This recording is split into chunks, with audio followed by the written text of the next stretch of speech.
করা, আমাদের daily life যে অ্যাক্টিভিটিস গুলা, এগুলো সুন্দর করে আমাদের শরীরটা সুন্দরভাবে যেন চলতে পারে, স্বাভাবিক কার্যকলাপগুলো বজায় রাখতে সহায়তা করে। এই যে পুষ্টি উপাদান, আমরা যে খাবারটা খাই ওখান থেকে যে পুষ্টি উপাদানগুলা আমাদের শরীরে যায়, এই উপাদানের মাধ্যমে আমাদের মূলত শরীরের কাজকর্মগুলো চলতে থাকে, সুষ্ঠুভাবে চলতে থাকে।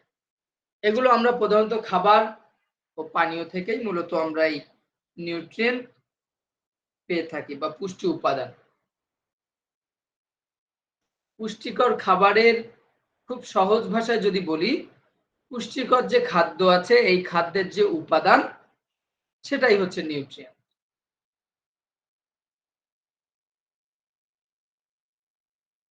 এখন আসেন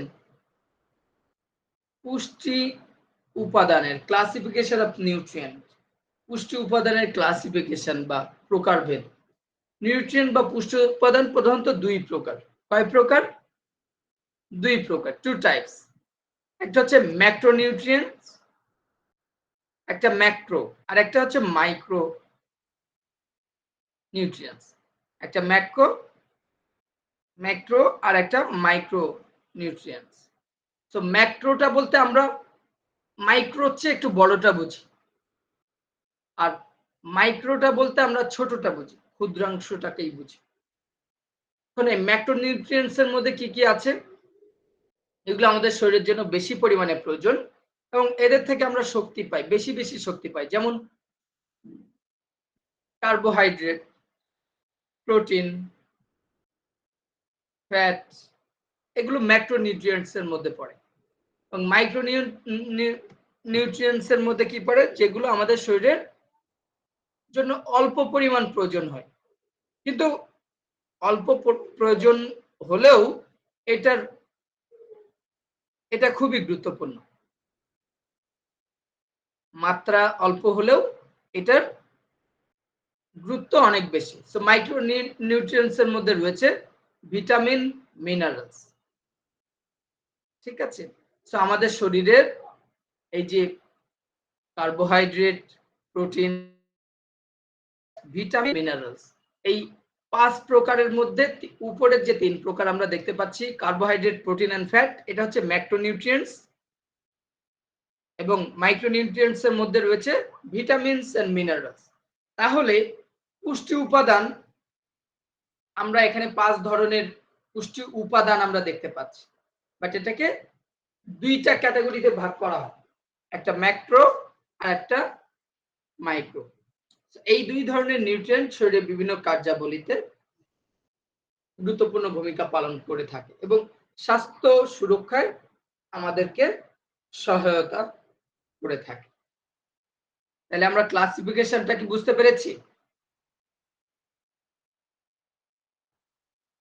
পারবো না ইনশাল্লাহ? ক্লাসিফিকেশন অফ নিউট্রিয়েন্টস আমরা কি পারবো না পারবো না? জি স্যার, পারবো স্যার। ইনশাল্লাহ।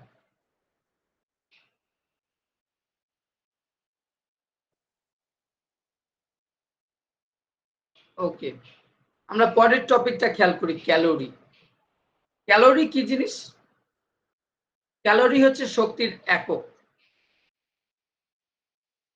ক্যালোরি হচ্ছে শক্তির একক, যা প্রধানত খাদ্যের মাধ্যমে শরীরে প্রবেশ করে। আমরা যে খাবারগুলো খাই, এই খাদ্যের উপাদান থেকে আমরা শক্তি পাই। তো প্রতিটা খাবারের আলাদা আলাদা মান আছে, আলাদা আলাদা মাপকাঠি রয়েছে, আলাদা আলাদা শক্তি রয়েছে। আপনি মিষ্টি খেলে যে শক্তি পাবেন, শাকসবজি খেলে সেই পরিমাণ শক্তি পাবেন না।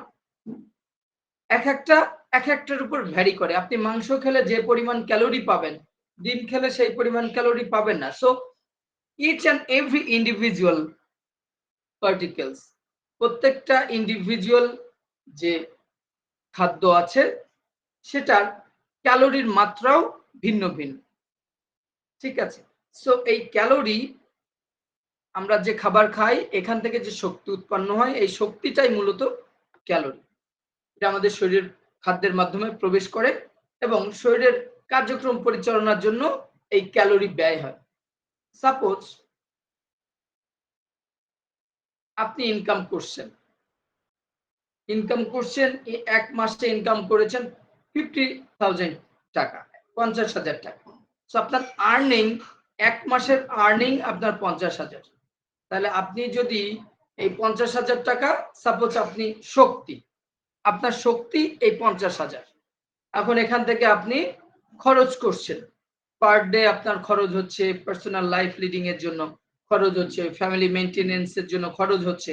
সো ওই টাকা কি ওই পরিমাণ থাকছে নাকি কমে যাচ্ছে? কমে যাচ্ছে, বিকজ অফ আপনি ওই টাকার ওখান থেকে ব্যয় করছেন। তো ব্যয় করার পরে আপনার শক্তি ওখান থেকে, যে টাকার যে পরিমাণ, এটা ফুরিয়ে যাচ্ছে, আস্তে আস্তে এটা ফুরিয়ে যাচ্ছে। আবার কাজ করছেন, পরের মাসে আবার বেতন পাচ্ছেন, আবার স্যালারি পাচ্ছেন, আপনি আবার ইনকাম করছেন। সো ওখান থেকে আবার খরচ করছেন। সো আমরা যখন খাবার খাই, এই খাবার থেকে এই শক্তিগুলো এভাবে উৎপন্ন হতে থাকে। শক্তিগুলো আমাদের শরীরে যায়, আমাদের শরীর আবার আমরা যে ডেইলি লাইফ অ্যাক্টিভিটিস করি, আমরা যে বিভিন্ন কাজকর্ম করি, আমাদের শরীরের স্বাভাবিক কাজকর্মের জন্য ক্যালোরি, সেই শক্তির ব্যয়, আমি পার ডে যত ক্যালোরি খাই, আমি যদি তার চেয়ে কম ক্যালোরি আমি খরচ করি, তাহলে দেখা যাবে ক্যালোরি আমার শরীরে জমা হয়ে যাচ্ছে। তো যখন জমা হয়, তখন আস্তে আস্তে বেশি জমা হতে থাকলে দেখা যাবে আপনার, যেমন আপনি 50,000 টাকা খরচ আর্ন করছেন আর 20,000 টাকা খরচ করছেন। সো আপনার সেভিংস যদি হয় 30,000 পার মান্থ, তো একটা নির্দিষ্ট সময় পরে দেখা যাবে আপনার অনেক টাকা সেভিংস হয়েছে। সো ক্যালোরির ক্ষেত্রেও সেম, যেটা হয়, আমরা যদি কম খরচ করি, আমরা খাচ্ছি ধরে নেন যে 2,000 থেকে 3,000 এরকম ক্যালোরি খাচ্ছি, ম্যান টু ম্যান ভ্যারি করে, খাবার ফুড হ্যাবিটের উপর ডিপেন্ড করে। সো আমরা যদি এরকম 1800, 2000, 3000 খাই, আর যদি 1000 করে ক্যালোরি খরচ করি, বার্ন করি, সেই ক্ষেত্রে দেখা যাবে আমাদের এই ক্যালোরি জমতে জমতে এক সময় আমাদের শরীর বেশি হেলদি হয়ে যাবে, আমরা মোটা হয়ে যাব, বেশি ফ্যাটি হয়ে যাব। তখন এটা ওই ব্যাংক ব্যালেন্সের চেয়েও এটা বেশি ভয়ঙ্কর হয়ে যাবে আমাদের জন্য। ঠিক আছে? এইজন্য ক্যালোরি পাওয়াটা ভালো, বাট সেটা খরচও করতে হবে। তখন এটা আরো ভালো, এই যে প্রসেসটা ভালোভাবে কাজ করবে। সেইজন্য আমাদেরকে যে পরিমাণ ক্যালোরি খেতে হবে, আমাদের যে পরিমাণ শক্তি আমাদের শরীরে গ্রহণ করতে হবে, সেরকম শক্তি আমাদের ব্যয় করার মতো ওয়ে থাকতে হবে। তবেই আমরা ভালো ফিট থাকতে পারবো। সো শরীরের দৈনন্দিন কার্যক্রমের জন্য প্রয়োজনীয় যে শক্তি পরিমাপ করতে ব্যবহৃত হয় এই ক্যালোরি। ক্যালোরি বিষয়ক ধারণা বোঝার জন্য কয়েকটি গুরুত্বপূর্ণ পয়েন্ট আমরা দিয়েছি, একটু খেয়াল করেন। আপনারা কি বুঝতে পারছেন আসলে ক্যালোরি জিনিসটা কি? হ্যালো, বুঝতে পারছেন না পারছেন না? রমজান জি স্যার, শোনা যাচ্ছে। লাইক দিয়েছেন, তার মানে বুঝতে পেরেছেন। ওকে,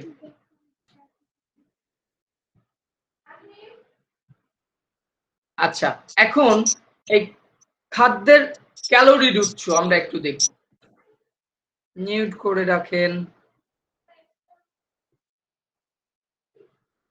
ওকে, ফাইন। সো আমরা খাদ্যের ক্যালোরির উৎসটা একটু খেয়াল করি। খাবারের তিনটি প্রধান মাইক্রো নিউট্রিয়েন্ট থেকে আমরা ক্যালোরি পাই। তিনটি প্রধান মাইক্রো নিউট্রিয়েন্ট,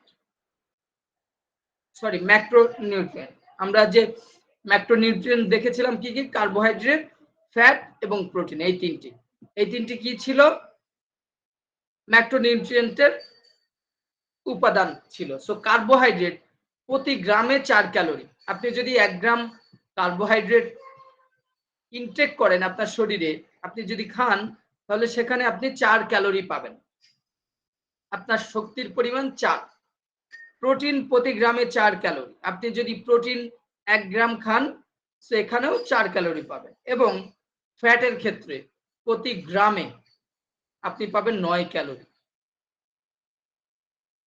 কার্বোহাইড্রেট, ফ্যাট এবং প্রোটিন।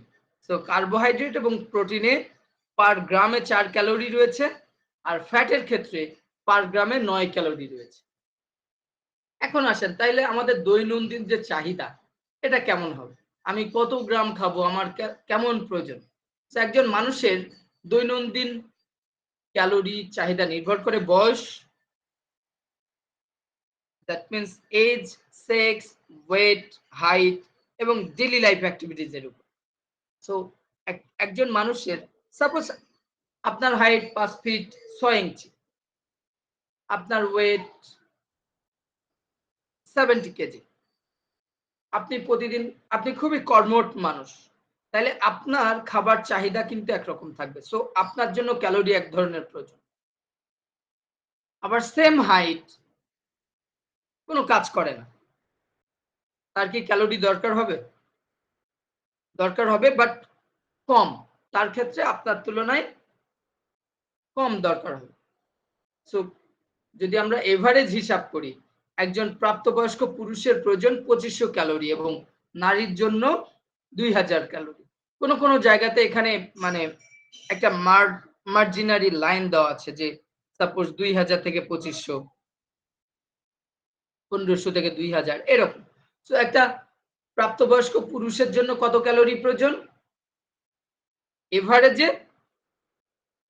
এভারেজে কত?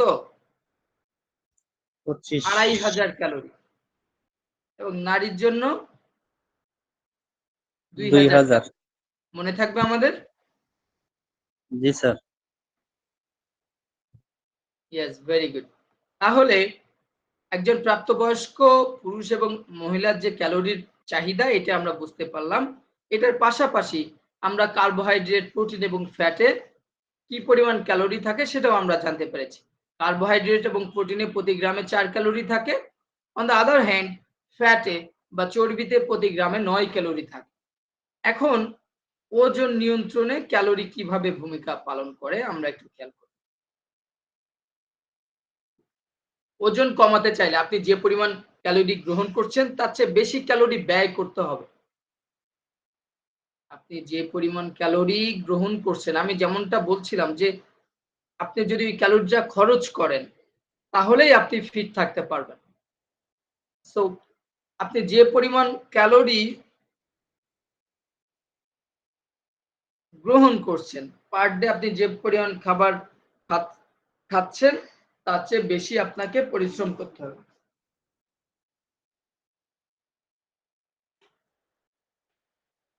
ওজন বাড়াতে চাইলে ক্যালোরি গ্রহণ বেশি এবং ব্যয় কম করতে হবে। খুবই কমন বিষয়।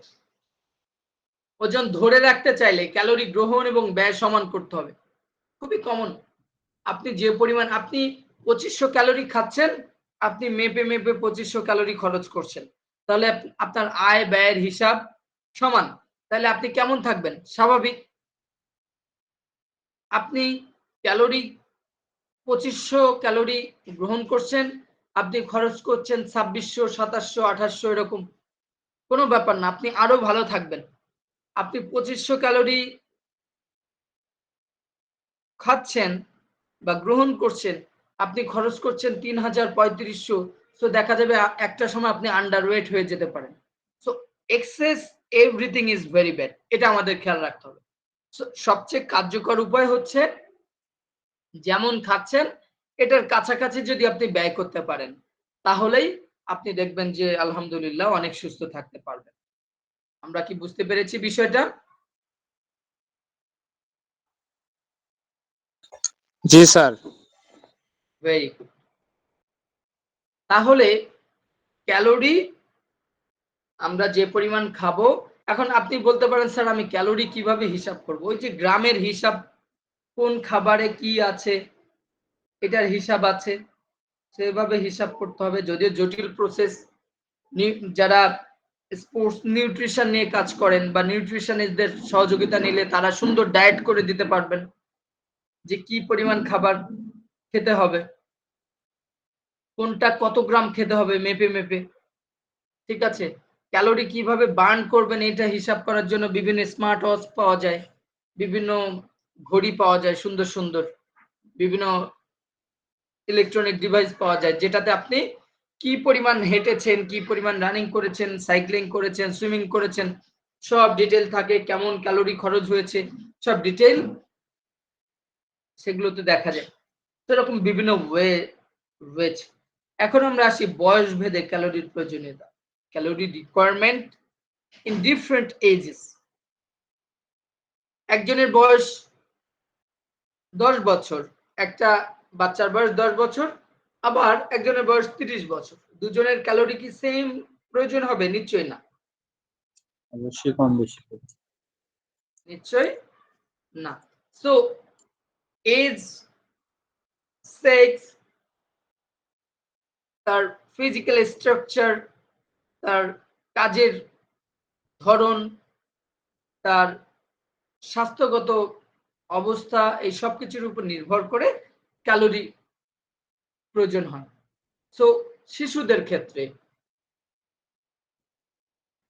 ফর চাইল্ড 1 থেকে 12 বছর পর্যন্ত, 1 থেকে 12 বছর পর্যন্ত, এর মধ্যে খেয়াল করেন 1 থেকে 3 বছরের যে বাচ্চা তাদের জন্য প্রয়োজন 1000 থেকে 1400 ক্যালোরি। তবে বলেছি এই যে কন্ডিশন গুলো আছে উপরের, এটার উপরে ভ্যারি করে কম বেশি হতে পারে। 4 থেকে 8 বছর যাদের বয়স তাদের 1200 থেকে 1800 ক্যালোরি। 9 থেকে 12 বছর তাদের জন্য 1600 থেকে 2200 ক্যালোরি, শিশুদের জন্য এটা। আবার কিশোর যারা আছে, কিশোর কিশোরী 13 থেকে 18 বছর, এদের মধ্যে 2200 থেকে 3200 ক্যালোরি। এটা ডিপেন্ড করবে তার কাজের ধরনের অনুযায়ী, সে কি পরিমাণ পরিশ্রম করে সেটার উপর ডিপেন্ড করে আপ অ্যান্ড ডাউন হতে পারে। কিশোরী যারা ফর গার্লস 1800 থেকে 2400 ক্যালোরি। ঠিক আছে, প্রাপ্তবয়স্ক 19 থেকে 50 বছর ধরা হয়েছে। সো পুরুষদের ক্ষেত্রে 2000 থেকে 3000 ক্যালোরি শারীরিক সক্রিয়তার উপর ভিত্তি করে। যেমন একজন, আপনি ধরে নেন যে ক্রিস্টিয়ানো রোনালদো পুরুষ, এখন সে যে হাই লেভেল ট্রেনিং করে তার জন্য কি এই 2000 ক্যালোরি খেলে চলবে? চলবে না। আমাদের স্বাভাবিক মানুষের জন্য যারা কষ্ট করি না বললেই চলে তাদের জন্যই 2000 ক্যালোরি দ্যাটস এনাফ। বাট তার জন্য ক্রিস্টিয়ানো রোনালদো দেখা যাবে যে 3000 ক্যালোরি লাগছে, তার প্রয়োজনে আরো বেশিও লাগছে। কেন বেশি লাগছে? কারণ সে পরিশ্রমও করে ওরকম। সে খাচ্ছে হয়তো 5000 ক্যালোরি, আবার খরচ করছে 5000 ক্যালোরি। তাদের তো পার্সোনাল ইনস্ট্রাক্টর থাকে, নিউট্রিশনিস্ট থাকে।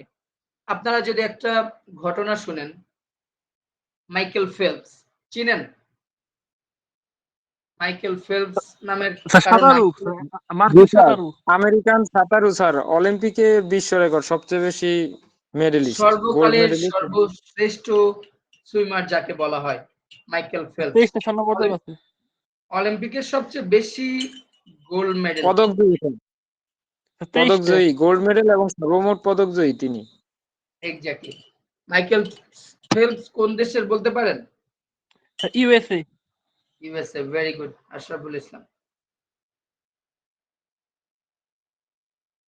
ওকে,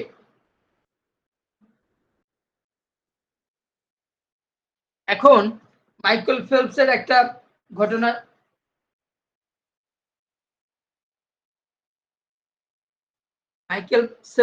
মাইকেল ফেলপসের একটা ঘটনা পড়েছিলাম একবার, যে মাইকেল ফেলপস প্রচুর ট্রেনিং করে, তার নিজের একটা সুইমিং পুল আছে, যে সুইমিং পুলে সে সাঁতারের যে ট্রেনিং করে, সে সাঁতার কাটে স্রোতের বিপরীতে, স্রোতের প্রতিকূলে, অনুকূলে না, প্রতিকূলে। প্রতিকূল কেমন আমরা জানি, ওই তারা যে হাই লেভেল যে ফ্যাসিলিটিস গুলো তারা পায়, সেই তার যে সুইমিং পুল ছিল এখানে আর্টিফিশিয়াল ভাবে ঢেউ, স্রোত এটা দেওয়া যেত। আপনারা যদি বিভিন্ন পার্কে যেয়ে থাকেন, পার্ক বলতে খুবই টপ ক্লাস পার্ক বাংলাদেশের যদি দেখে থাকেন, যেমন ফর এক্সাম্পল ফ্যান্টাসি কিংডম, তারপরে হয়তো নন্দন পার্ক, যদিও আমি ওখানে যাইনি, আমি ফ্যান্টাসিতে গিয়েছি। এইসব ইসে ওরা আর্টিফিশিয়াল ঢেউ দিতে পারে। এইসব সুইমিং পুলে যে ওদের যে এই যে ওয়াটার কিংডম যেটা আছে ওখানে আর্টিফিশিয়াল ঢেউ ইউজ করতে পারে। তো মাইকেল ফেলপসের সুইমিং পুলে আর্টিফিশিয়াল ঢেউ, স্রোত সবকিছু দেওয়া যায়। তো যে কারণে এই মাইকেল ফেলপস প্রায় 12,000 ক্যালোরি পার ডে ইনটেক করত ডিউরিং দ্য ট্রেনিং টাইম। যখন সে ট্রেনিং করত অলমোস্ট 12,000 ক্যালোরি সে খেত এবং এই 12,000 ক্যালোরি সে আবার বার্ন করত। কল্পনা করতে পারছেন? 12,000 ক্যালোরি খাওয়া বুঝলাম যে খুব ইজি, কারণ সে খুব হাই প্রোটিন, হাই ফ্যাট বা যে কার্বোহাইড্রেট যাই বলেন না কেন বা আদার্স যে ভিটামিন মিনারেলস আছে সেগুলা সে খুব মনে করেন যে খুব উচ্চমানের খাবার খায়, হতে পারে। বাট 12,000 ক্যালোরি বার্ন করা this is not kind of impossible. But তাদের জন্য পসিবল বিকজ তারা সুপার প্রফেশনাল অ্যাথলেট, তাদের অ্যাথলেটিক হার্ট রয়েছে, লম্বা সময় ট্রেনিং করার অ্যাবিলিটি তাদের রয়েছে, তাদের ফিটনেস সবকিছু তাদের অনুকূল, যে কারণে তাদের কারণে এটা সম্ভব। সো ফিট কিন্তু এমনি এমনি মানুষ থাকে না। আপনারা দেখেছেন বাংলাদেশে অনেক খেলোয়াড় যখন পারফরমেন্স নষ্ট হয়ে যায় তখন মাইন্ড ট্রেনারের কাছে চলে যায়, মাইন্ড ট্রেনিং করে, কয়লার আগুনের উপর দিয়ে হাঁটে। তাসকিনকে দেখেছেন আপনারা? স্যার স্ক্রিন কি শেয়ার আছে স্যার? জি, স্ক্রিন তো শেয়ার আছে, আপনারা জি দেখতে স্যার, পাচ্ছেন জি না? স্যার। না স্যার কিছু দেখা যাচ্ছে না স্যার। আপনি এখন কিছু দেখতে পাচ্ছেন? হ্যাঁ এখন দেখা যাচ্ছে স্যার। আচ্ছা, আগেও আমি দেখা দেখতে যাচ্ছিল তাহলে। আগে কথা বলছিলাম এর জন্য আগে এরকম ইন্টারফেস ছিল, আচ্ছা এরকম আচ্ছা ছিল, রাইট? জি স্যার। যে এটাও স্ক্রিন শেয়ার। ওকে। তো মাইকেল ফেলপস এর বিষয়টা বললাম, এটা মানে তাদের সাথে আমাদের আসলে ওইভাবে কম্পেয়ার করা যায় না। আপনি লিওনেল মেসির সাথে পৃথিবীর অন্য কোনো খেলোয়াড়কে কম্পেয়ার করবেন এটা মানে অন্যরকম। সে তার জায়গাতে পৃথিবীর সেরা। আপনি রোনালদোর সাথে আহ, নেইমারের কম্পেয়ার করবেন সেটা কখনোই হয় না। অনেকে মেসি রোনালদো কম্পেয়ার করে, যারা যার ফ্যান তারা তার দিকেই টানে বেশি। যেমন আমি মেসি ফ্যান, আমি আমি মেসি ছাড়া আর কাউকে পৃথিবীর সেরা দেখি না। তবে এটা আমি জানি বা আমি বিশ্বাস করি Ronaldo one of the best player, Neymar এক সময়ের one of the best player, পেলে বা আদার যারা ছিল রোনালদিনহো তারা তাদের সময় জি। মানে তবে খুবই স্যার, ভালো। স্যার খেলার দিকে স্যার মেসি ভালো রোনালদোর চেয়ে, তবে স্যার ফিটেস্ট স্পোর্টসম্যানের দিকে স্যার রোনালদো সেরা স্যার, এটা মানতে হয় স্যার। যদিও স্যার আমি আসলে ব্রাজিল সাপোর্টার, কিন্তু ক্রিস্টিয়ানো রোনালদোকে ফিটের জন্য ভালো লাগে, পারফরমেন্সের জন্য মেসিকে ভালো লাগে স্যার। রোনালদো হতে সেরা। পারে। হ্যাঁ, আপনাদের এখন ডিবেট ডিবেট শুরু হয়ে যাবে বেশি বললে, ঠিক আছে? এই জন্য যে যাকে ভক্ত বা যে যাকে পছন্দ করেন কোনো সমস্যা নাই। বাট অনেক সময় যেটা হয় আমরা এটাকে খুবই মানে এক্সট্রিম পর্যায়ে নিয়ে যাই, মানে যাকে ভালো মনে করি সে ছাড়া আর কাউকে দেখি না যে সে ভালো।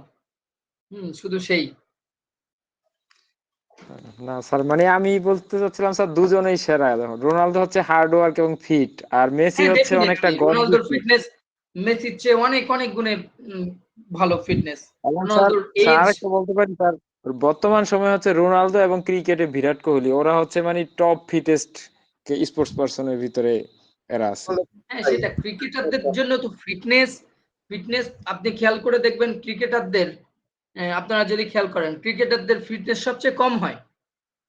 এই যে প্রফেশনাল যে খেলাগুলো আছে বেশিরভাগ ক্ষেত্রে দেখা যায় যে ক্রিকেটারদের ফিটনেস সবচেয়ে তুলনামূলকভাবে কম। সো বিরাট কোহলির সাথে অন্য কারোর কম্পেয়ার করা যাবে না বিকজ সে মানে অন্যরকম ডায়েট মেনটেন করে। সে ভেজিটেরিয়ান, আপনারা জানেন বিরাট কোহলি ভেজিটেরিয়ান, মানে ওই যে জি স্যার, এটাও জানি আমরা স্যার। যেটাকে আরেকটা কি স্যার বলি একটা তথ্য আছে স্যার, নিরামিষ। সে হচ্ছে স্যার এই যে ফ্রান্সের থেকে পানি নিয়ে আসে।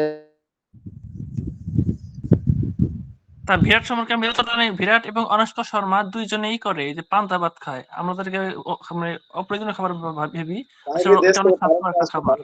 পান্তা ভাত মানে ভাত এবং পানিতে মানে পানি ভিজানো ভাত যাকে বলে, এটা ওরা প্রচুর খায়। এটা অনেক স্বাস্থ্যকর একটা খাবার। স্বাস্থ্যকর খাবার, বাট নির্দিষ্ট ওয়েতে খায়। আমাদের মতো এক গামলা নিয়ে বসে যায় না আর ধুমসে খেয়ে পেট ফুল করে ঘুমায় না। ঠিক স্যার। এটা বুঝতে হবে। যেটা এক এগুলো খুবই 500 ml এর দাম স্বাস্থ্যকর। হচ্ছে sir 400 euro 500 euro. Sorry sir, net চলে গেছিল আর কি স্যার। ওকে, হ্যালো। ঠিক আছে। তা আমরা, হ্যাঁ শুনতে পাচ্ছি। আপনারা শুনতে পাচ্ছেন? জি স্যার, নেট একটু সমস্যা করে তো এজন্য স্যার, যেটা আর কি বলতে চাচ্ছিলাম যে বিরাট কোহলি নাকি স্যার একটা শুনলাম ওই যে আবিদ হোসেন সামির একটা ভিডিওতে, সে হচ্ছে স্যার ফ্রান্স থেকে একটা পানি নিয়ে আসে, ওই পানির 500 ml পানির দাম হচ্ছে স্যার 500 ইউরোর মতো। হতে পারে, হতে পারে। এখন আপনি যদি বলেন যে ওই যে ইন্ডিয়ার সবচেয়ে কোটিপতি ধনী, ওনার নাম কি জানি ভুলে গেলাম। মুকেশ মুকেশ আম্বানি। মুকেশ মুকেশ আম্বানি আম্বানি, আম্বানি ওনার ওয়াইফ নাকি গোল্ড ওয়াটার খায়। তো এটা মানে আপনি টাকা থাকলেই তো হবে না, টাকা তো ব্যয় করার ওয়ে লাগবে, তাই না? আপনি যদি নর্মাল মিনারেল ওয়াটার খান তাহলে তো আপনার টাকা ফুরাবে না। আর আপনি পৃথিবীর সেরা ধনীদের তালিকায় একজন, তো আপনাকে ওই গোল্ড ওয়াটার। পানিটা নাকি স্যার পৃথিবীর সবচেয়ে বিশুদ্ধ এবং খনিজ পদার্থ সম্পন্ন পানি, এজন্য আর কি ওইটা ফিট থাকার জন্য খায় ও, এটা আর কি দেখছিলাম এখন স্যার। আপনি সেটা খাচ্ছেন, সেটা খেয়ে আপনি ভাবছেন যে আমি হয়তো আর মরবো না, বা আমি মরার আগ পর্যন্ত আমার ত্বক খুবই ভালো থাকবে, এটা ওটা ইত্যাদি ইত্যাদি অনেক চিন্তা ভাবনা করছেন। তার টাকা পয়সা আছে, তার চিন্তার লেভেল ওরকম। আর যার টাকা নাই, জি স্যার। সে দেখবেন যে এই যে আমি শরীয়তপুরে দেখেছি, আমি যখন শরীয়তপুরে চাকরি করতাম, জি স্যার। তো শরীয়তপুরে দেখেছি খালের যে জোয়ার ভাটার পানি হয়, এই ঘোলা পানি নিয়ে যায়। এই ঘোলা পানিটাকে তারা বিভিন্ন ওই যে বালু পাথর এটা ওটা দিয়ে প্রসেস করে ওখান থেকে পরিষ্কার পানি করে তারপরে ওরা খায়।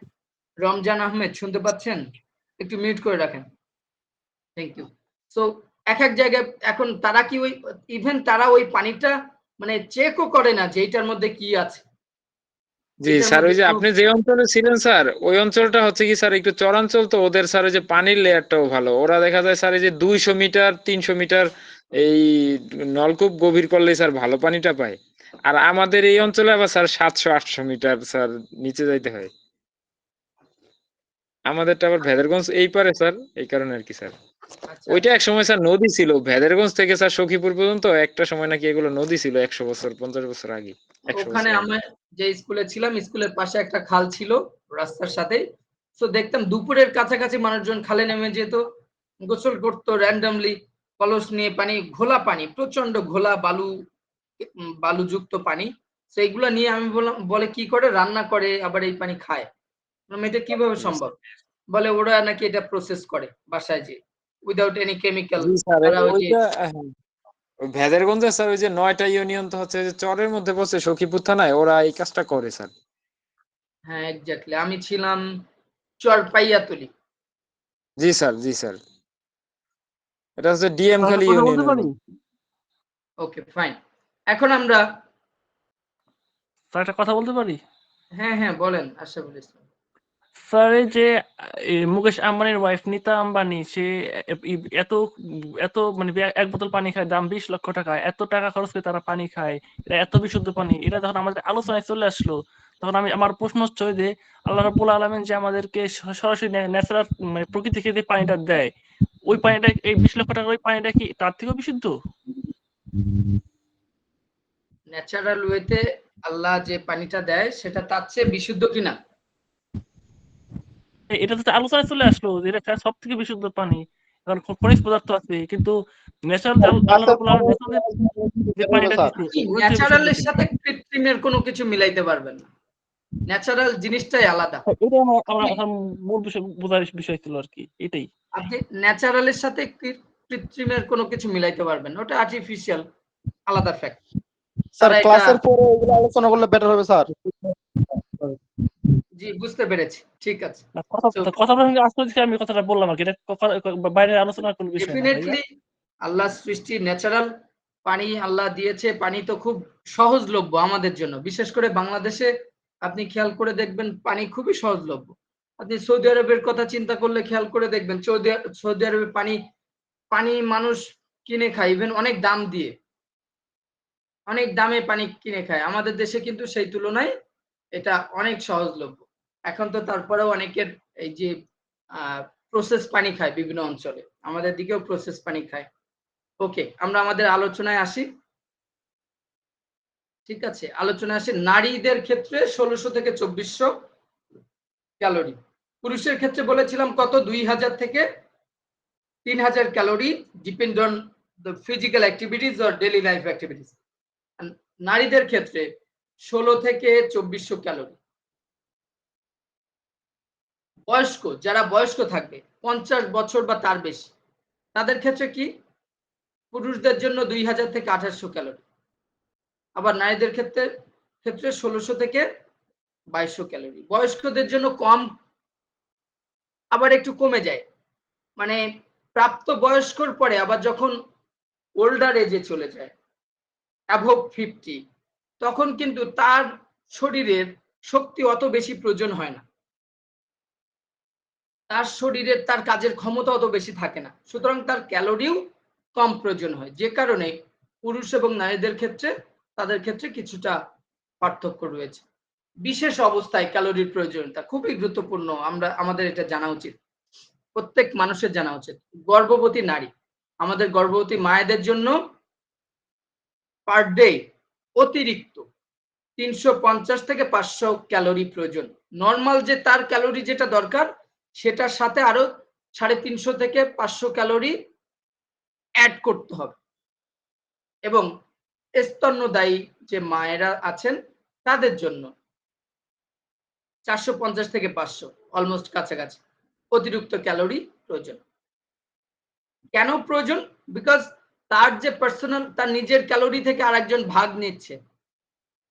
আমরা কি বুঝতে পেরেছি বিষয়টা?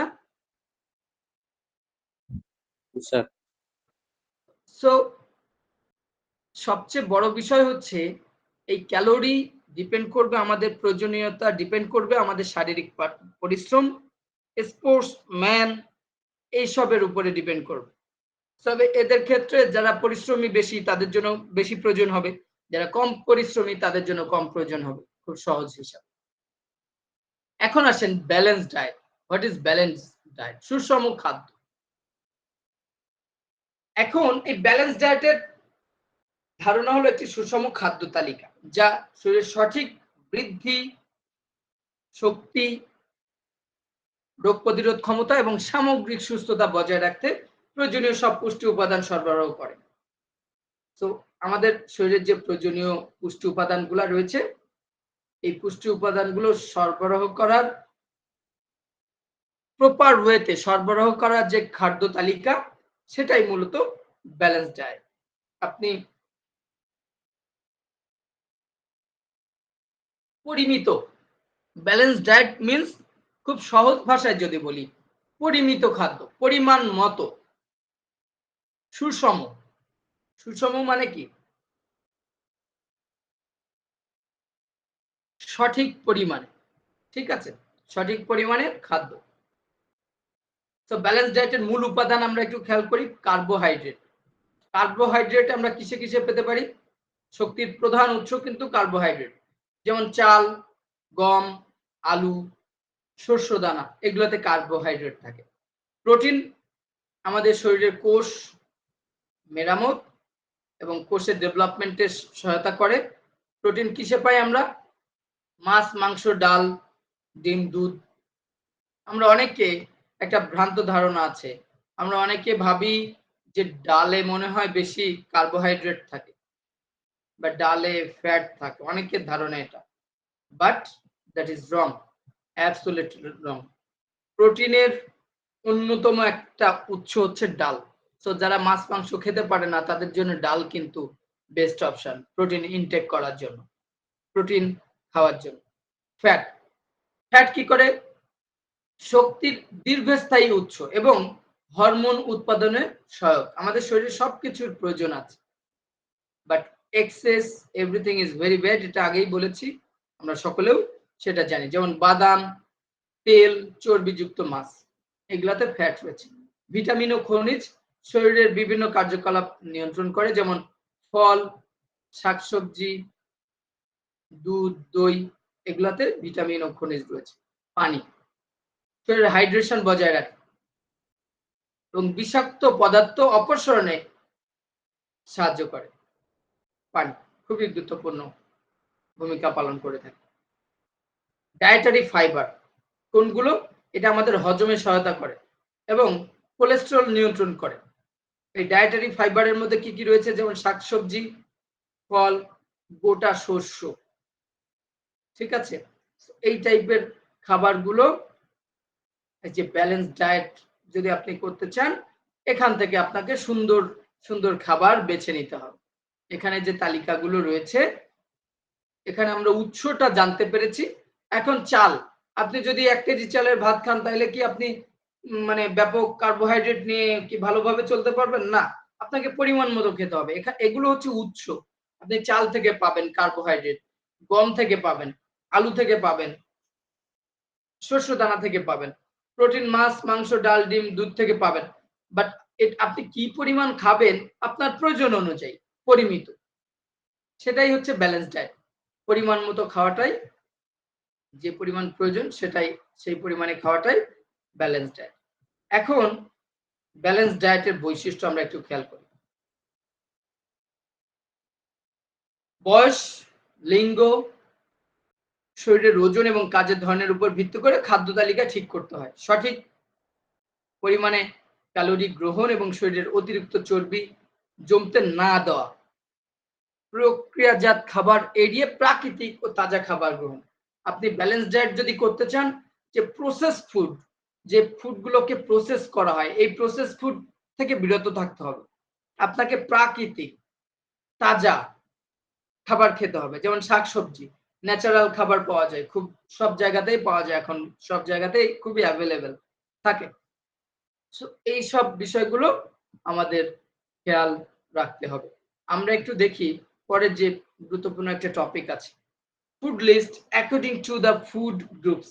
বিভিন্ন গ্রুপ আছে, ফুড গ্রুপস, সেই ফুড গ্রুপস অনুযায়ী আমাদের ফুডের একটা লিস্ট আমরা এখানে একটু দেখি। ফুড গ্রুপ অনুযায়ী খাবারগুলোকে সাধারণত 5টি প্রধান গ্রুপে ভাগ করা হয়। প্রতিটি গ্রুপের খাবার আমাদের শরীরের বিভিন্ন প্রয়োজন মেটায়। আমরা কিছু ফুড গ্রুপের উদাহরণ দেখি। যেমন শস্য ও শর্করা জাতীয় খাবার। এখানে কি কি আছে? এই গ্রুপের খাবার কি করে? শক্তি প্রদান করে। যেমন চাল, গম, এই যে গমের আটা, রুটি, পাস্তা, এগুলো, ঠিক আছে। আলু, ভুট্টা, ওটস, মিষ্টি আলু। ওটস হচ্ছে ওই যে চিড়া বা ওটার সাথে আলাদা আরো কিছু বিষয় মিক্স থাকে, আরো কিছু জিনিস মিক্স থাকে, ওটস। এরপরে রয়েছে প্রোটিন জাতীয় খাবার।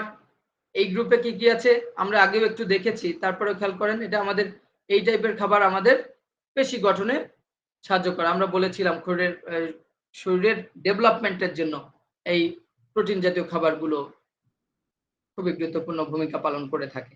সো মাংস, গরু, মুরগি, খাসি, ডিম, মাছ, মাছের মধ্যে বিশেষ করে ইলিশ, রুই, টুনা, ডাল, চীনাবাদাম, সয়াবিন, এগুলো হচ্ছে প্রোটিন জাতীয় খাবার। এবং দুগ্ধ এবং দুধ এবং দুগ্ধজাত খাবারের মধ্যে কি আছে? ডেইরি প্রোডাক্টস এর মধ্যে দুধ, দই, পনির, ক্রিম, এগুলো রয়েছে। এটা আমাদের ক্যালসিয়ামের চাহিদা পূরণ করে, শরীরের ক্যালসিয়ামের চাহিদা পূরণ করে থাকে। ফল এবং সবজি, ফ্রুটস অ্যান্ড ভেজিটেবল, এই ক্যাটাগরিতে এটা আমাদের কি করে? ভিটামিন, খনিজ এবং আঁশের চাহিদা পূরণ করে থাকে। যেমন ফলের মধ্যে বিভিন্ন প্রকারের ফল রয়েছে আমরা জানি, সবজির মধ্যেও বিভিন্ন প্রকারের সবজি রয়েছে, এটাও আমরা বাজারে খুবই অ্যাভেলেবেল পাই। লাউ, কুমড়া, মূলা, গাজর, কাঁচামরিচ। ফলের মধ্যে আম, কলা, পেঁপে, আপেল, এগুলো রয়েছে। আরো এছাড়াও আরো অনেকগুলা রয়েছে। চর্বি এবং তেল জাতীয় খাবার, ফ্যাটস অ্যান্ড অয়েলস, এই গ্রুপে কি কি আছে? এটা আমাদের শরীরের শক্তি যোগায়। এই খাবারগুলো আবার তাপ উৎপাদনে সাহায্য করে। তেল, তারপরে মাখন, ঘি, বাদামের তেল, ঠিক আছে, এগুলো এই ফ্যাটস অ্যান্ড অয়েলস গ্রুপে আছে। এই যে প্রতিদিনের খাদ্য তালিকায় এইসব গ্রুপ থেকে সুষম পরিমাণে খাবার রাখা প্রয়োজন। এবং এটি শরীর সুস্থ রাখতে আমাদেরকে সহায়তা করে। তাহলে আমরা অ্যাকর্ডিং টু ফুড গ্রুপস আমরা খাদ্যগুলো দেখলাম।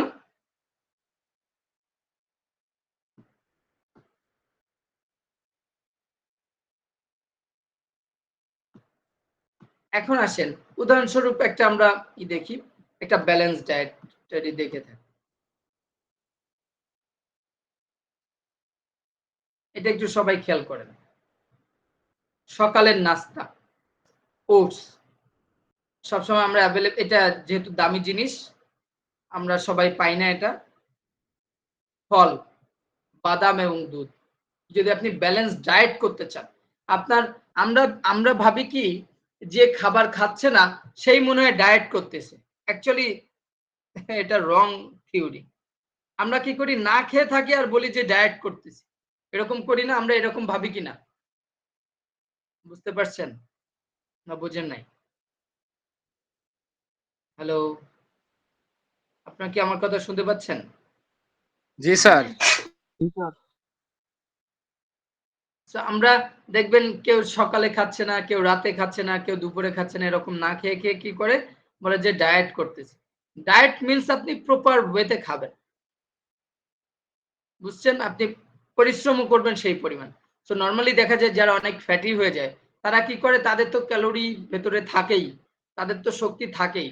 সো যে কারণে না খেয়ে মানে কম খায়, না খায় বলতে তারা কম খায়, কম খেয়ে হচ্ছে বেশি বার্ন করে, বেশি পরিশ্রম করে এবং কম খায়, যাতে করে তারা মানে বেশি তাদের ওজন কমতে সহায়তা করে বা আদার্স ডেভেলপমেন্টটা ভালো হয়।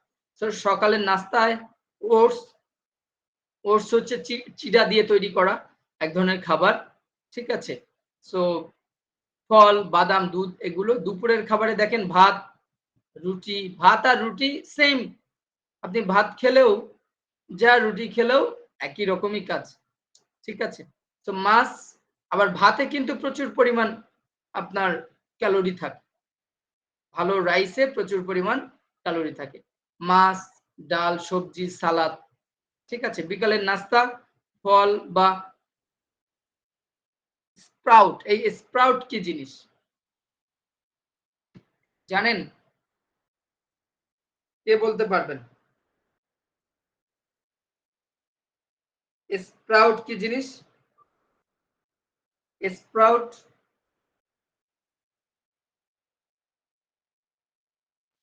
কেউ কি না জানেন? স্যার, এই প্রথম শুনলাম। হুম, কারো জানা আছে তাই স্যার, জিজ্ঞাসা করেছি। এটা প্রথম শুনলাম স্যার, স্প্রাউট। স্যার হয়তো এটা অন্য একটা নাম আছে স্যার। জি জি জি, কেউ একজন বললেন। স্যার এটা হয়তো অন্য একটা নাম আছে স্যার, এটা নতুন শব্দ স্যার আমাদের কাছে। আচ্ছা, ওই যে কিছু কিছু খাবার আছে, যেমন ছোলার, আপনারা ছোলা খেয়েছেন? কাঁচা ছোলা। জি স্যার। তারপরে জি স্যার। ধরেন এরকম এরকম ডাল টাইপের কিছু খাবার যেগুলা ভিজালে যেটা হয়, আপনি 2 দিন ভিজায় রাখবেন, দেখবেন ছোট ছোট চারা চারা হয়ে যায় ওটার সাথে, দেখেছেন? জি স্যার। ওটা ওই ওই বীজ থেকে কিন্তু চারা হয়ে যায়। সো এরকম এরকম কিছু বীজ যেখান থেকে ওই যে অঙ্কুর বা ছোট চারা হয়, বুঝতে পেরেছেন? এটাই মূলত স্প্রাউট নামে পরিচিত। আপনি ছোলা ছোলা সিদ্ধ করেছেন বা বুট সিদ্ধ স্যার করেছেন, এটাকে বলা হয় জীবন্ত খাবার, এক্স্যাক্টলি। মানে সো যে ওই খাবারে মানে জীবন আসে বা নতুন উদ্ভিদ জন্মায়, এই ধরনের খাবার, অঙ্কুরিত খাবারগুলো জীবন্ত খাবার বলা হয়। যেমনটা বলছিলাম যে আপনারা বুট বা ছোলা যদি আপনারা ভিজায় রাখেন, 2 দিন ভিজিয়ে রেখেছেন, প্রথম দিনে কিন্তু চারা হয় না নরমালি। ওই যে স্যার বীজ থেকে অঙ্কুরিত হয়, যেটা আমরা যে অঙ্কুরিত হয় ওই ওই খাবারগুলো স্যার জীবন্ত খাবার বলা হয়। জি। তো আপনি যদি এটা 2 দিন ভিজিয়ে রাখেন, দেখবেন যে ওখান থেকে ছোট্ট চারা চারা বের হচ্ছে, অঙ্কুরিত হচ্ছে। এরকম আপনারা চাইলে দেখতে পারেন। পানিতে ভিজায় রেখে দেবেন 2 দিন বা আরেকটু বেশি সময় রাখলে দেখবেন যে ওখান থেকে এই যে অঙ্কুরিত হচ্ছে, গাছ হচ্ছে, So, এই টাইপের খাবার, এটাও খুবই পুষ্টিকর। সো এটা বিকালে খাওয়া যেতে পারে ফলের সাথে, হালকা নাস্তা টাইপ। সো রাতের খাবার হালকা রুটি বা ভাত, সবজি ও স্যুপ। এখানে সবচেয়ে গুরুত্বপূর্ণ যে বিষয়, ভাতের পরিমাণ কম, সবজির পরিমাণ যদি বেশি খান, মানে খুব সহজে যদি বলতে চাই, আপনারা যদি ভাত খান কোনো সমস্যা নেই। আমরা যেটা করি বাঙালিদের, আমাদের সমস্যা কি জানেন? আপনি সকালে মনে করেন যাই খান না কেন, আপনার মনে হবে না যে ভাত না খাইলে কাজ হচ্ছে না, মনে হবে যে ভাত না খাইলে হবে না। এরকমটা হয় কিনা আপনাদের? হয়? আমার তো মাঝে মাঝে হয়। জি স্যার, স্যার এই জন্যই তো বলছে ভেতো বাঙালি কবি। হ্যাঁ, আমার আগের এক কলিগ বলছিল যে তার মেয়ে নাকি কোথায় দাদাবাড়ি গেছে ওরকম, তো সেখানকার ওদের নিয়ম হচ্ছে সকালে ওরা রুটি আর চা বা বিস্কিট আর চা খায় সকালে, কোনো ভাত খায় না। সো মেয়ে নর্মালি ঢাকায় থাকে, তো গিয়েছে দাদাবাড়ি গিয়েছে নতুন, যাওয়ার পরে সকালে এই যে চা বিস্কিট এগুলা সব খেয়েছে, সবার মতো সেও খেয়েছে। পরে মাকে বলছে, মা ভাত ভাত কখন দিবা?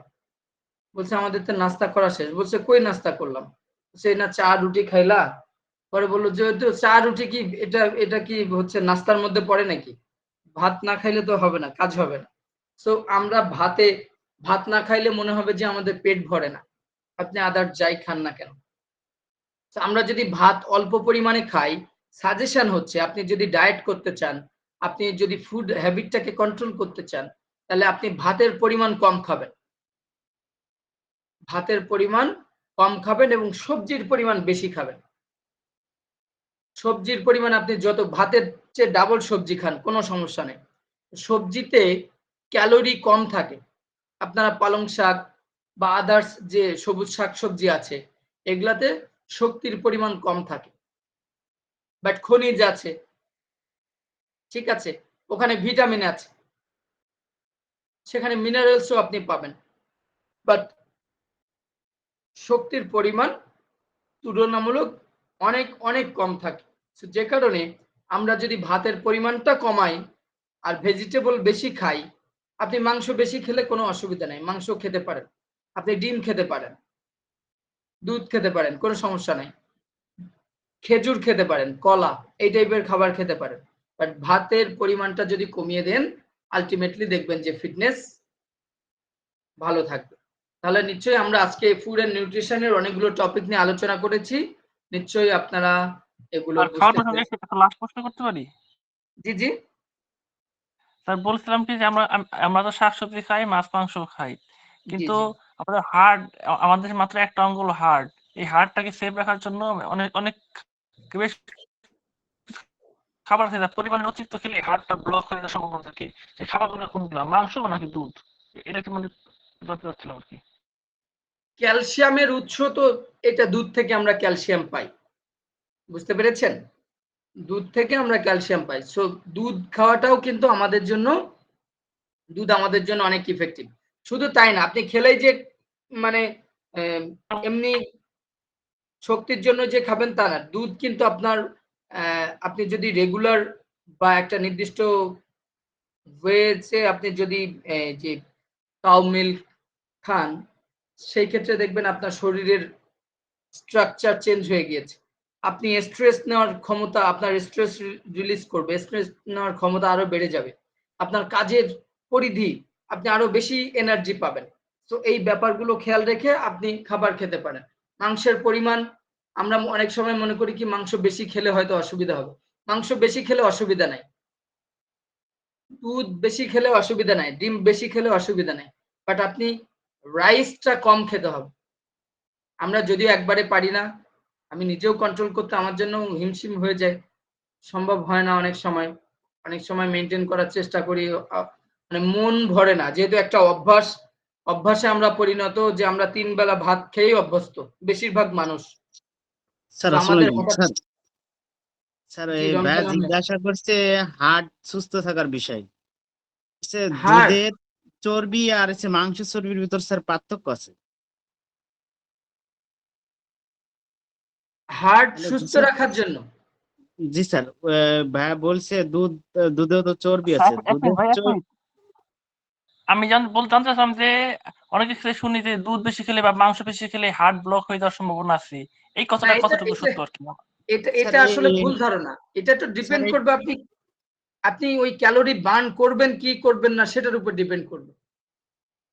স্যার এখন এটা আপনি মাংসের চর্বিতে স্যার হার্টের উপর ইফেক্ট বেশি পড়ে। আর হচ্ছে হার্ট সুস্থ রাখার জন্য স্যার কিছু শারীরিক ব্যায়াম আছে যেগুলো আমাদের করা দেখেন, করলে আপনি হার্ট সুস্থ থাকবে। আপনি মাংস বেশি খান, দুধ বেশি খান, কোনো সমস্যা নাই। আপনাকে তো পরিশ্রম করতে হবে, আপনাকে তো ওই ক্যালোরি বার্ন করতে হবে, আর নাইলে তো আপনার অসুবিধা হবেই। এটা তো আমরা প্রথমেই দেখেছি। আপনি যে পরিমাণ ক্যালোরি খাবেন, আপনি সেই পরিমাণ ক্যালোরি বার্ন করার চেষ্টা করবেন। স্যার তাইলে এখানে আপনি একটু স্যার আমি একটা কথা বলতাম স্যার, সেটা হচ্ছে স্যার আমরা যাই খাই স্যার, যত ভালোই বলি স্যার, খাদ্যেই যদি ভেজাল থাকে তাহলে তো স্যার কোনো পুষ্টি হয় না স্যার। এটা হচ্ছে মূল সমস্যা আমাদের দেশে। এই জন্য ওই যে ন্যাচারাল জিনিস ট্রাই করবেন, ভেজাল থাকবেই। তারপরেও আমাদের জীবন চলছে না, আমাদের মধ্যে মানুষ ফিট থাকছে না।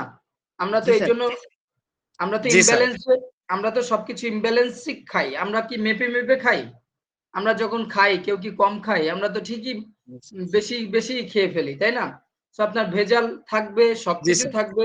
আবার খাদ্যে একটা নির্দিষ্ট পরিমাণ কেমিক্যাল কিন্তু খাদ্যে আপনি ওই যে শাকসবজিতে দিতে পারেন, কোনো সমস্যা নেই। সমস্যা হবে না। কারণ আপনার ওই শাকসবজিটাকে ভালোভাবে মানে পরিচর্যা করার জন্য কিছু কেমিক্যাল দিতে হবে, আর সেগুলো একটা নির্দিষ্ট সময় পরে ওটার প্রভাব আর থাকে না। সো আমরা ভেজাল সবকিছু ঠিক আছে। এজন্যই ন্যাচারালটা ট্রাই করতে হবে। আপনি শাকসবজি ন্যাচারাল ওয়েতে কিনবেন, মাছ ন্যাচারাল ভাবে। আপনি যদি চিন্তা করেন যে নরমাল, বলেন তো, আচ্ছা একটু বলেন তো, দেশি মুরগির ডিম বেশি ভালো না ব্রয়লারের ডিম বেশি ভালো? স্যার দেশি। স্যার গবেষণায় তো দেখা গেছে ব্রয়লার মুরগিতে স্যার ডিমের ভিতরে ক্যালোরি পুষ্টিগুণ বেশি বেশি থাকে। স্যার। কিছুদিন আগে আমি দেখছিলাম এটা স্যার। আচ্ছা, কলা, কিন্তু স্যার দেশি যে কলা সেটাই আপনার বেশি ভালো, নাকি যেগুলা লম্বা লম্বা সাগর কলা হয় এগুলা বেশি ভালো? স্যার দেশিগুলা। আচ্ছা, আমাদের একটা ধারণা আছে যে দেশি না বেশি স্যার, এই যে ইফেক্টিভ। স্যার আসলে বর্তমানে এটা যে ভুল ধারণা। হাইব্রিড এই যে চাষ করা হয়, এগুলাতে স্যার বেশি পুষ্টি, আমি যতটুকু স্যার ব্যাপার শুনছি হচ্ছে, স্যার। আপনি ওই যেটা সাইজ যত বড়, দেশি মুরগির সাইজ, ডিমের সাইজ ছোট, একটা ব্রয়লার মুরগির ডিমের সাইজ বড়, সেখানে বেশি থাকবে, সেটার ওজনও বেশি, সেখানে বেশি পরিমাণ শক্তি থাকবে, ক্যালোরি থাকবে, এটাই স্বাভাবিক। সেম ওয়েতে দেশি কলার চেয়ে হাইব্রিড যে কলাগুলা পাওয়া যায়, যেগুলো আরো সাইজে বড়, সেগুলাতে শক্তি বেশি থাকবে, ক্যালোরি বেশি থাকবে। স্যার বুঝতে ক্যালোরি তো পেরেছেন? স্যার আমরা পরিমাপের উপর পাই। ক্যালোরি ওইটা তো বড়, ওটার ওয়েট বেশি, এ কারণেই ওটার তো অটোমেটিক ওটা তো বেশি থাকবে। বেশি থাকবে স্যার, জি। অটোমেটিক এটা বেশি থাকবে। বাট আমরা ভাবি যে দেশি মুরগি এটা ডিম হইলে দেশি মুরগির ডিম ছোট হইলেও এটা মনে হয় খুব ভালো বা এটা ওটা, কিন্তু আপনি আলটিমেটলি শক্তি বেশি পাবেন ব্রয়লার। ইভেন দেশি মুরগির চেয়ে ব্রয়লার মুরগির মাংসেতে কিন্তু প্রোটিন বেশি। কারণ তারা দেশি মুরগি যা খায় তার চেয়ে বেশি ভালো ভালো খাবার, যে মানুষের খাবারের চেয়েও ব্রয়লারের খাবারের দাম অনেক বেশি। তারা খায় ভুট্টা। ভুট্টা কতটা হেলদি আপনি জানেন? বিশ্বাস করতে পারবে না। ভুট্টা প্রচুর, ওটস কিন্তু এই যে ভুট্টা দিয়েও তৈরি করে। ভুট্টা, তারপরে কিন্তু চিড়া, স্যার এগুলো সমস্যা দিয়ে হচ্ছে তৈরি করে। ব্রয়লার মুরগি স্যার যে পদ্ধতিতে আমাদের দেশে লালন পালন করা হয়, হ্যাঁ, এটা সেটা তো স্যার মানে এখানে আমাদের প্রশ্ন কি? খাবারের জন্য অনুপযোগী হয়ে এখানে, পড়ে, প্রায় বিষাক্ত হ্যাঁ, হয়ে যায় এখানে কিছু আমিও কিছু আপনার ক্ষেত্রে। সাথে একমত। এখানে আমিও একমত যে আমরা যে ন্যাচারাল যে ওয়েতে যে আমরা চাষ করি, আমাদের এই চাষের পদ্ধতিতে সমস্যা। আমরা চিন্তা করি যে দ্রুত কিভাবে ইনজেকশন দিয়ে মেডিসিন খাওয়ায় আমি ১ মাসের মধ্যেই এটাকে অনেক বড় সাইজ করে বিক্রি করে দিতে হবে। এটা ইলিগাল, যারা বিজনেসম্যান তাদের জন্য এটা এই প্রবলেম গুলো হয়ে থাকে। সো ভেজাল সব জায়গায় আছে। এজন্য ন্যাচারাল এর খোঁজে আপনাকে নিতে হবে। আপনি এখন দেখছেন অনেক লেবুতে সিডলেস লেবু পাওয়া যায়। এগুলো তো আবিষ্কার। আগে কি এটা ছিল? আগে ছিল না এরকম। সো এর জন্যই কিন্তু কৃষি গবেষণা ইনস্টিটিউট, বিভিন্ন সময় দেখবেন ধান গবেষণা ইনস্টিটিউট, তারা নতুন নতুন ধানের জাত আবিষ্কার করে, যেটা আগের তুলনায় এখন অনেক বেশি বেশি ফলন দেয়। সো আপনি ওখানে গেলেও অনেক সময় দেখতে পাবেন যে এক এক ধরনের আবিষ্কার তারা করছে। সো এই যে এখন সিডলেস লেবু হচ্ছে, যেটা এই লেবুটা এখন যথেষ্ট প্রচলন রয়েছে। বীজ আগে মানুষ এই যে বীজ সহ লেবু, এখন মনে হয় যে বীজ থাকলে ডিস্টার্ব হয়। বীজ ছাড়াই সেই লেবুগুলোই বেশি এখন বাজারে চলছে। তো এগুলো আবিষ্কার হচ্ছে ন্যাচারাল ন্যাচারাল ভাবেই তারা গবেষণার মাধ্যমে বিভিন্ন ওয়েতে বিভিন্ন ধরনের জাত তারা হচ্ছে আবিষ্কার করছে। তো এর জন্য আমাদের ন্যাচারালের প্রতি খেয়াল রাখতে হবে। আমাদের অলওয়েজ ট্রাই করতে হবে, এভয়েড করতে হবে যে ভেজালের দিক দিয়ে। এজন্য সবাই বাসায় বা ছাদে রুফটপে অনেকে দেখবেন যে শাকসবজি, ইভেন মাছও চাষ করে এখন মানুষ। ছাদের উপরে ট্যাঙ্ক করে মাছ চাষ করছে, মুরগি পালন করছে, গার্ডেন বানাচ্ছে, শাকসবজির গার্ডেন বানাচ্ছে, সবকিছু করছে ন্যাচারালের জন্য। প্রাকৃতিক উৎস এটা সবচেয়ে বড়। প্রাকৃতিকভাবে যেগুলো পাই। সবকিছুই ভেজাল বা কিছু থাকেই, তারপরেও আমাদেরকে বেছে বেছে করতে হবে। ঠিক আছে? ঠিক আছে সবাই, আর সবচেয়ে বড় সাজেশন ওটাই, আপনি যাই খান সমস্যা নাই, কিন্তু আপনাকে আবার এটা খরচ করতে হবে। এটা জমায়ে কোনো লাভ নাই। এই ক্যালোরি জমায়ে কোনো লাভ নাই। টাকা জমানোর মতো সুবিধা এখানে নাই। ঠিক আছে? ঠিক আছে, দেখা হবে ইনশাআল্লাহ পরবর্তী ক্লাসে। আশা করি সবাই বুঝতে পেরেছেন। সবাই ভালো থাকবেন, সুস্থ থাকবেন। সবাইকে আল্লাহ হাফেজ। আসসালামু আলাইকুম। আসসালামু আলাইকুম স্যার।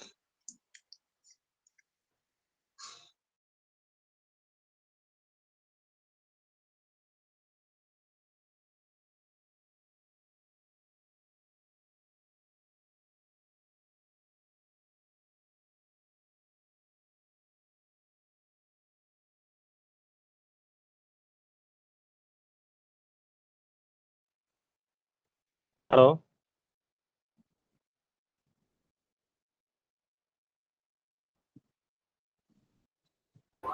হ্যালো।